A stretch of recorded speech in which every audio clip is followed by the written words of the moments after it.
Hey, what's going on, y'all? First of all, if you don't have a quick trip in your city, I pray for you. But let's move on to the topic at hand. So my senior year in high school, I took trigonometry. I took trigonometry my senior year in high school. I took algebra my freshman year, I took algebra. It's a lounge, brother. I took algebra my freshman year. I took geometry my second year. I took advanced algebra my junior year and trigonometry my senior year. And I wanted to take calculus my senior year, but I didn't. My school didn't offer. My school didn't offer calculus. I would have had to go to another school to get calculus. Anyway, I'm not saying I don't use algebra. I'm not saying I don't use calculus. But sometimes I wonder, like, why would you teach trigonometry to a 17 or 18-year-old that comes from a family background where 83% of black children will see their families dissolved? 83% of black families will see their families dissolved, but there are no lessons that you learn about philosophy, about mental health, about psychology. Like, when you look at life, you say, okay, here are the problems that society are having. Okay, then once you know what the problem is, one would think that you would then create a curricula that reflects society being able to resolve those problems, right? But that's not what happens. And I'm going to tell you why that's not what happens. There are a couple reasons. Number one, the government is not interested in healthy families. Let's be clear about that. The government is not interested in healthy families. And we know that because government schools don't teach anything to help you facilitate having a healthy family, right? That's number one.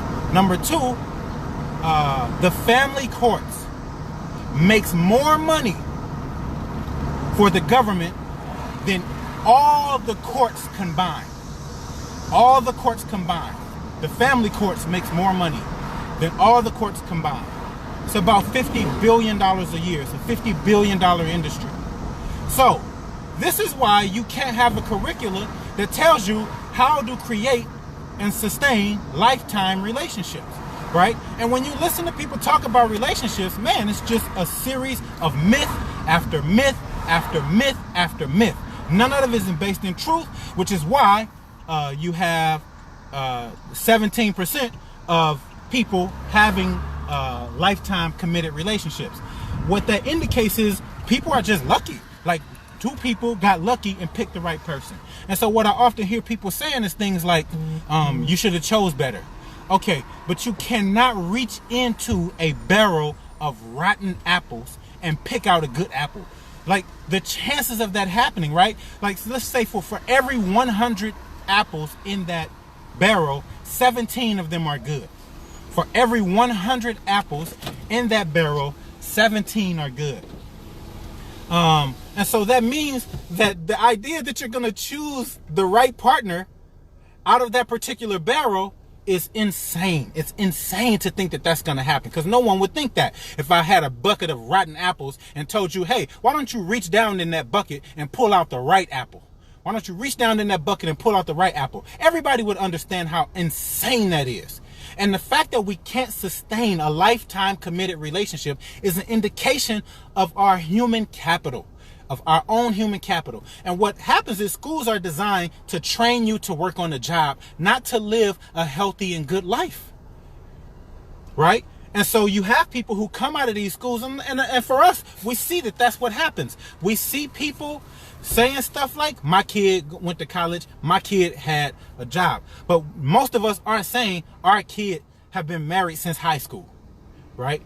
Our kids have if you're 70 years old, do you have children who have been married, their entire adult life? And that's gonna be, you're gonna be hard pressed to find that. And then the second thing is we could put this in the curriculum. We could put in the school curriculum. We can teach, I forget the name, the diagnostic manual for mental health disorder. We can actually teach that to children, right?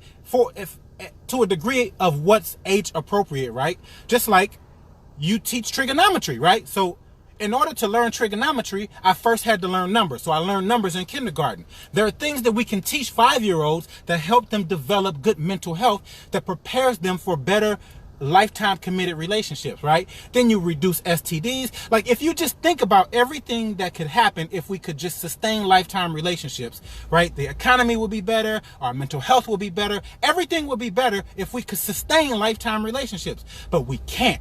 And the reason we can't is because you spent all those years in government schools being indoctrinated in things that really have no impact on your life at all.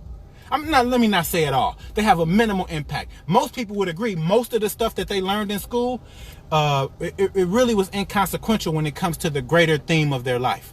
And and then the other thing is, the reason we can't teach our children about mental health in school is because of the implications that's going to have on you. On you. Yes, you. Yes, you, Facebook. The reason we can't teach mental health in school is because our children will learn that some of us are insane. And we don't want that. We don't want to expose. We don't want to be exposed, right? So imagine if we're in a school and you've been married 5, 6, 7 times. And then your kids are going to go to school and learn, yeah, there's some mental instability in the person who's been married 5, 6, or 7 times. Right? And there's going to be some implications that there are some what they call ACE infractions going on in your household. Right? So if you hit your children, that's an ACE infraction. If you've been divorced, that's an ACE infraction. If you have drugs and alcohol in your home, that's an ACE infraction. And so I'm saying, then we can't teach children the truth about life because of the lies that their parents live. Their parents live lives, so we can't teach children the truth. And so everybody out here talking about how real they are, how authentic they are, how much they want the truth. But the reality, it's not true. It's not true. Because if that were the case, then we would be able to teach children the truth about life. But we can't teach children the truth about life because of the implications on their parent. And so what I'm saying is, it's much easier to teach trigonometry than it is mental health. And trigonometry is hard. I'm just telling you. It's going to be easy for those who are more mathematically inclined. And I was one of those people. Trigonometry was easy for me, but I can see the difficulty in it, right? That it took 12 years for me to build up the capacity to be able to learn trigonometry.